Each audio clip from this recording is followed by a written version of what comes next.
All right, we're back with another Pick'em video. It is Friday, April 11th in the NBA, the second to last day of the NBA season. There's no games tomorrow. Everyone's playing today. And you'd think that's an awesome slate to bet on, but it's chaotic right now. So what I'm going to do to start today's video is going to go over the recap of yesterday's picks. Then we're going to go into games that actually might matter. And I'm honestly not going to be like super pumped about any plays I put out right now, but I will talk about some guys that I want to focus on that I think could have big days today, regardless of who plays and who doesn't play. Because right now it's like a guessing game for most of these teams. So I don't want to waste your time like deep diving into all these plays and then have a million different people get ruled out, an hour before game time. So I think the best way to do it is, hey, who needs to play for something today, and then what games matter, and then who are the players that we might be able to attack. So that's what we're gonna do in this one. It's gonna be a quicker video. I'm kind of racing against the clock here. I've got a 4.5 hour bus ride to get ready for. I'm gonna try to maybe I'll add some pin comment plays on the bus. We'll see how the Wi-Fi situation looks like, or if my hotspot works. Sometimes if I go on the train, just doesn't work most of the time. So we'll try to get that out. But of course, if you're new around here, go ahead and subscribe. If you're not new around here, or if you are, leave the video a comment, leave the video a like. It's very quick, easy, free. Just hit that like button. It does tell YouTube to push this video out a little bit more. So let's not waste some time. Let's get into the recap, and we'll talk about the games that matter, injury news and things like that, and then we'll hop into a few plays that I'm liking. All right, so jumping into a real quick recap of yesterday's video picks, we talked about Ryan Rollins over 12.5 points and rebounds. He had 12 points and 1 rebound, so it did just go over for us. Maybe should have just gone to the points. We had Trae Young over 11.5 assists. He ended with 12, so just crept over there for us as well. We had Jaren Jackson Jr. over 24.5 points and rebounds, and he ended with 24. And the annoying part is he had 23 points and chipped in with 1 rebound in 37 minutes of gameplay. Probably because the T-Wolves just stopped missing. They literally missed 3 shots in the entire third quarter. Weird game overall, and the Wolves go out and score 141 points. But at the same time, you're 6'9" or whatever, and you grab 1 rebound in 37 minutes. Kind of crazy to me. So maybe should have just gone to the points, or obviously should have just gone to the points there. But I'm not horribly mad at the He had a good scoring game, which is what we were really banking on. The rebounds were just there because he'd been rebounding really well against this team. Then the last play we talked about, this was a lean Reece Beekman over 7.5 rebounds and assists.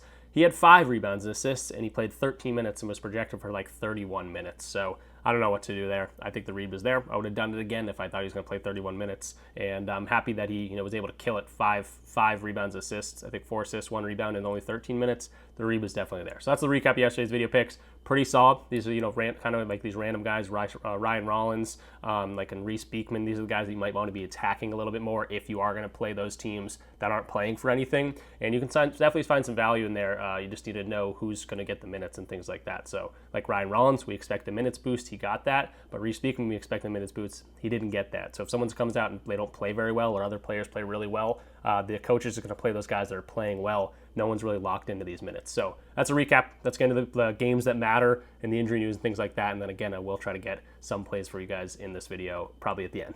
All right, so jumping into the injury report and the games that matter, I think this section is going to be huge for people that want to bet on teams but might not know the the playoff implications and things like that, like who's actually wants to play. You might see guys' lines that are out that are like really low. It's because they might not play a ton of time because they're playing a game that might not matter as much. But let's start with Milwaukee and Detroit. This game technically does matter.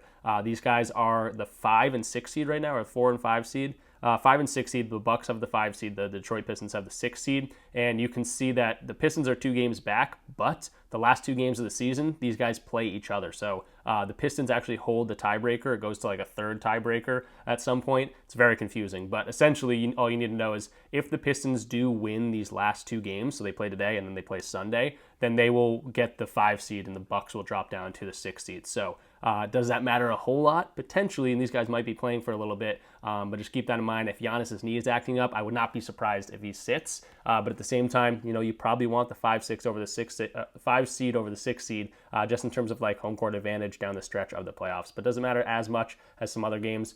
Maybe not, but it's an interesting one just because they are battling it out for that seedage, and they play the last 2 games against each other. So it could be an interesting one here. Then we got Orlando and Indiana.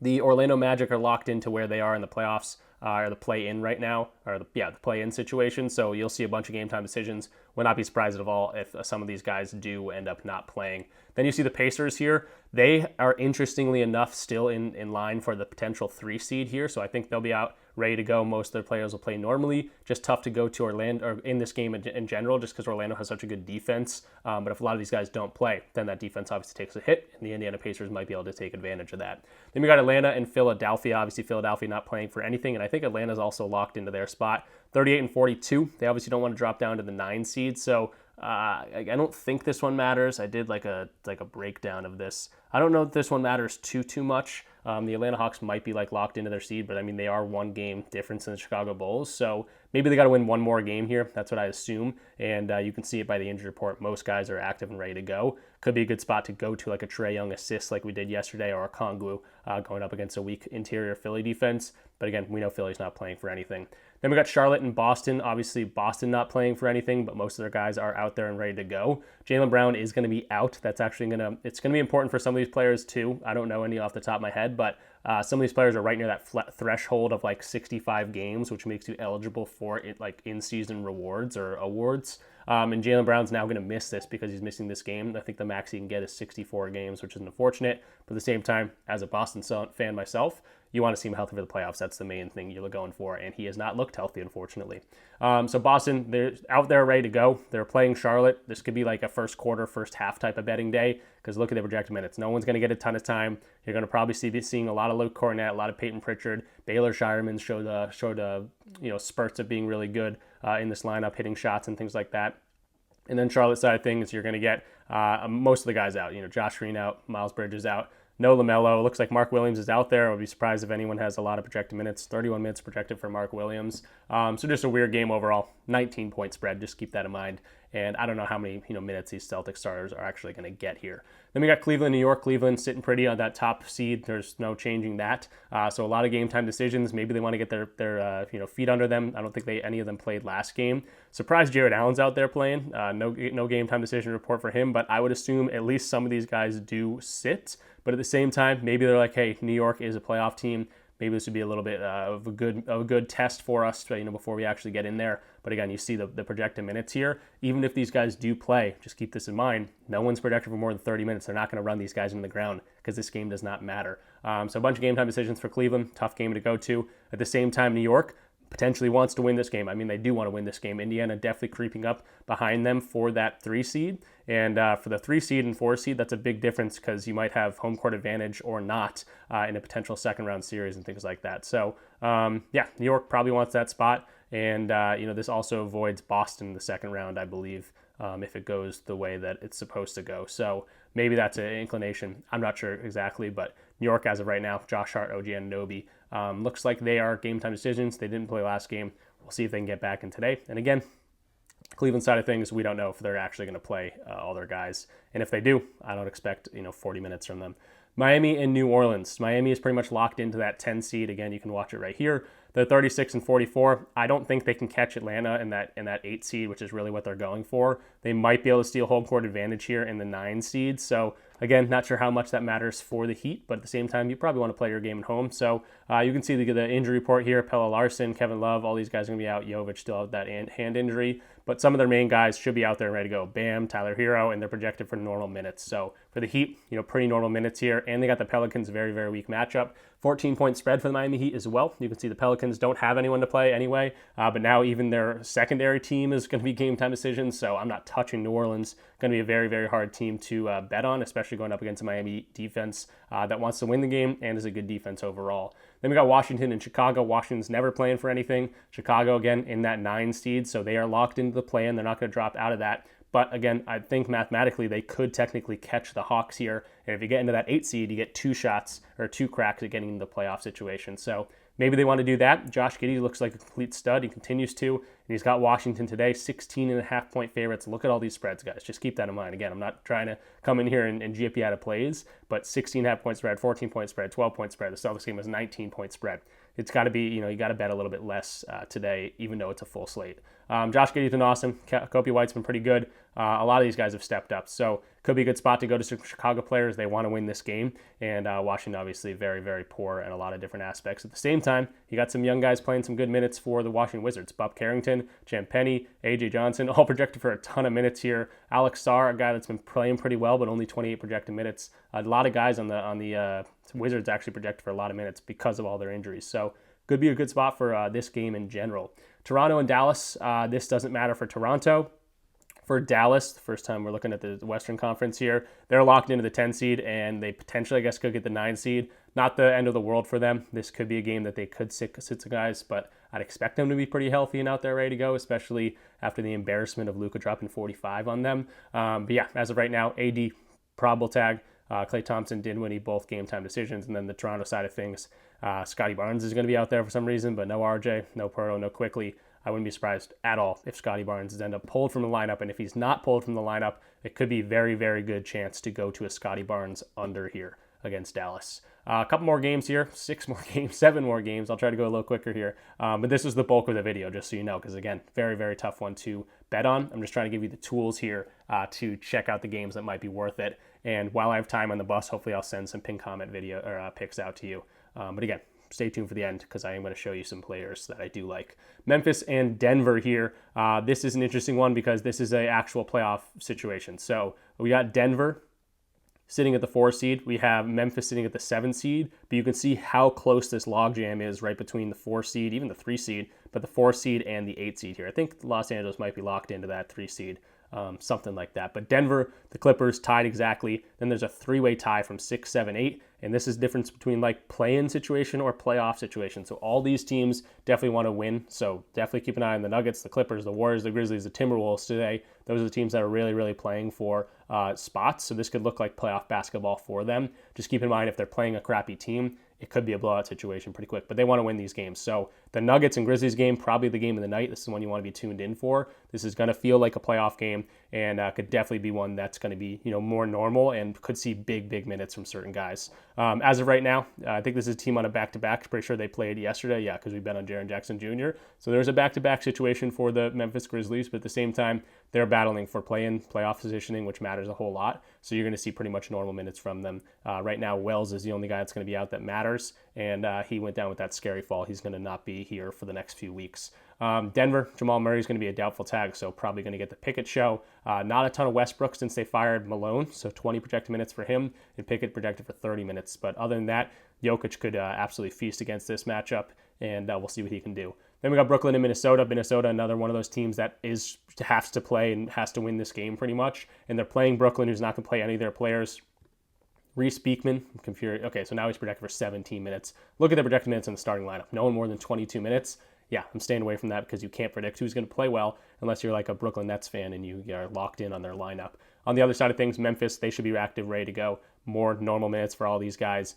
Shortened rotation potentially even if it stays close for some reason. But again, peep the spread, 19.5. OKC and Utah, both these teams are not playing for anything. That's why everyone in their grandma is sitting for the OKC Thunder. But they got some good players to step up. This is like when the Celtics rest everyone. You look at Peyton Pritchard. You got Isaiah Joe, Kendrick Williams, Aaron Wiggins, Jalen Williams. He triple-doubled one of these games that all these guys sat. So definitely could be a shot in here to look at against Utah, who's a weak defense. 9.5-point spread shouldn't be anything too crazy. And again, if you're going to some Utah players, it's going to be hard to choose who you want to go to. But if Colin Sexton, he's a guy that we looked at yesterday or a few days ago, only projected for 24 minutes, it's going to be a little bit tougher to predict. Even the predictions, there's like, hey, we're going to put Jaden Springer here for 2 minutes, Potter for 3 minutes. They don't even look like they know what's going on. So going to be a tougher one to cap for a Utah side of things. But Filipowski, without all these guys out, is always a good look. He had a monster game last time. San Antonio and Phoenix, we got Keldon Johnson, Sohan, and Vassell all out. This one is interesting for me because I think Stephon Castle is going to be the rookie of the year, but Risache just dropped 40 last night. So maybe he's got that in the back of his mind. He's got a very weak matchup here, no KD. The Phoenix Suns are not playing for anything. You can see the standings. They're on the outside looking in, and they've lost a million games in a row, I think. I don't remember if they won last game, but they've sucked. And they don't have good defense, and that's the main reason they suck. So could be looking at Stephon Castle to have a big game here. Projected for 34 minutes, trying to win that rookie of the year. Just saw Risache drop 38 points last game. he's someone I really, really want to focus on. I think a points, rebounds, assist line, he could go crazy against this team, and hopefully he does and can kind of secure that Rookie of the Year spot for him. For a San Antonio team that's really had a Wemby going down with blood clots, that sucks. You want to get a little win here, and Castle being a young stud is a good thing for him. So Castle's really one of the main guys I'm looking at today, and he'll be one of like the bets I go to for today in this video before I drop stuff in the pinned comment. Then the Phoenix side of things, I don't know why these guys are playing. Booker, Beal, they're on the outside looking in. Maybe they're just like, oh, this is the last game we're gonna play together, probably. But as of right now, projected for 38 minutes for Booker, Beal projected for 36 minutes. I don't trust it. We'll see what happens. But again, San Antonio, Castle's might be my guy that I look at. The Warriors and the Portland Trailblazers. The Warriors are in that clump. They definitely want to win this game. They're 47-33. They don't want to drop to the 8 seed. They'd love to go up to the 4 seed. So big games for these guys. They're playing the Portland Trailblazers, who's not really playing anyone. Even like Denny Advia, a guy we go to, or Shaedon Sharp. They're doubtful or game time decision as of right now. So the Warriors could smack these guys around. They are away, 14-point spread, but they're going to want to win this game. They got Jimmy Butler and they got Steph Curry. This is going to be a playoff type game for them, one-sided playoff game, but they should probably handle business here and be able to handle this one pretty easily. The Clippers and the Sacramento Kings, we got them right in that spot, the 48-32 spot. They're a team that wants to win this thing. On the other side of things, Sacramento is in that 9 spot. I don't think they want to drop to the 10 spot. I honestly don't know if they can drop to the 10 spot. But as of right now, if the Clippers want to win this game, the Sacramento Kings probably want to get some good matchups under them so they're ready for the play-in tournament. So this could be an interesting one. As of right now, Zubac and Powell going to be game time decisions. The Clippers are not teams that will run guys that are injured. We've seen that with Kawhi multiple times. Even in the playoffs, if he's got a little ankle lingering injury, they'll sit him because they're very cautious about that stuff. So I'd expect these guys to go out there and play because they need this win. But as of right now, not going to go too crazy with them just because we don't know if Powell or Zubac is going to play. On the other side of things, still no Laravia, still no Malik Monk, and we'll see if Keegan Murray plays this one. Finally, we got Houston and LA. So this is a game that matters for LA only, I believe. They might be locked into the 3 seed, to be totally honest. But as I'm looking at this, there's 2 games left, and they're 49-31. I believe if the Nuggets win 2 games and they lose it, they'll be at 50. So yeah, they need to win 1 game left, and Houston probably going to be sitting most of their guys because they actually are locked into that 2 seed. No one can catch them here. So it doesn't really matter for the Houston Rockets. Again, do you say, okay, is Ime Udoka thinking we want to get some run here and get some guys active and ready to go before the playoffs? We don't want like guys cold going into the playoffs, but at the same time, you don't want to risk any injuries. So Sengun, Smith, Van Vliet, all game time decisions. Wouldn't be surprised if they sit. On the Lakers side of things, though, 10-point favorites for that certain reason, probably because a lot of injury potential here, and they're at home and they need to win the game. We'll see what happens there. I bet LeBron plays. He's a probable tag a lot of these games. So LA should be active and ready to go. And just keep that in mind. So that is all of the games. Hopefully you guys understand who needs to win, who needs to play. I know it confuses me every single year. So hopefully you got at least something out of that. Again, I'm running against the clock here. So I will talk about 1 player, maybe 2 players here that I do like. And then keep an eye out for the pin comment if you want to check out any of the plays that I actually officially go to, or check out the Discord community that we have in the link in the description down below. Plenty of different ways to get in for free. But yeah, there's all the links in the description down below. Just read it, step-by-step process, very simple. And again, I'm going to try to do my best to get some plays out on the bus because there is a massive slate. Definitely made a little bit lighter day, just considering how big the slate is and how unpredictable it might be, but there are some good games in here that I think we can attack. All right, so jumping into Props Madness to actually talk about a play that I like here. We're going to talk about 2 plays. I know 2 plays in a massive slate. I'm sorry, but that's all I got time for right now. Check the pin comment if I add any, and also check out the Discord community if you want access to all my plays. But yeah, we're going to be using a tool called Props Madness like we always do. You're going to see how powerful this tool is. If you want to check it out for a free week, use my link in the description down below. Code RICH, you get that free week, and you're also going to get 25% off your first month or your first year. And yes, they do have WNBA. I think it's going to be massive for the WNBA, which is a little bit less volatile and less load management and stuff like that with all the injuries. There's less games, there's less teams. It might be a little bit easier to attack just because you're not doing this guessing game of who's going to play and who's not going to play. But the first player I'm going to talk about, I hyped him up in the injury report, Stephon Castle for the San Antonio Spurs. Now, I like this guy for a multitude of reasons, but the main thing is he's pretty much locked in Rookie of the Year in terms of the betting odds. But, we just had Risa Shea had a huge game. He probably sees that. Alex Sarr's got a pretty good matchup to have a pretty good game today. He probably sees that. he wants probably to end the year with a bang here. And there's a ton of injuries going on. He's going up against a weak defense. You see the way he scores the ball. Transition, that's 25% of his points. They're ranked 27th here. So he can get out transition. You can see similar types of players that are scoring it like him, like a Pajemski, like a Holiday, like a Giddey. A lot of these players are going over their lines, 80% of them actually. So 12 of the last 15 players that play similarly, get their points similarly to a guy like, and then shoot in the similar spots to a guy like Castle, are going over their lines here. Now, Castle himself didn't get there. That was back on a February 20th matchup. But then you talk about the injuries here. So he's got the Rookie of the Year race kind of thinking about, even though he's pretty much locked it up, but he's thinking about it. I'm sure he's a young dude, wants to get that win. And then you got similar players scoring very well. You see the way he scores the ball, 27th ranked in transition. This defense sucks. They're ranked 10th in terms of interior restricted area defense. That's where 50% of his shots come from. But again, if most of that's transition, it's not going to matter because he's going to be able to get that in the transition spots here. So I think he's going to be able to do some damage in terms of scoring. I love that similar types of players are going over their averages. And then you got to talk about the injuries we got going on. We got no Wemby. We got no De'Aaron Fox. We even got no Vassell and no Keldon Johnson. Sohan's going to be out in this one too. But this is the game I want to look at. The one game that he played without all of these guys in the lineup. He scored 15 points, sure. They won by 7 points, but I love the matchup here and what he's been able to do. This is back on April 2nd, a closer thing to do, and you can see the volume. He had 6 of 18, only shot 33%. I think he's going to be able to do a little bit better against the weaker defense, I would say, in the Phoenix Suns, who the only reason they're bad is because their defense sucks. Their offense is okay.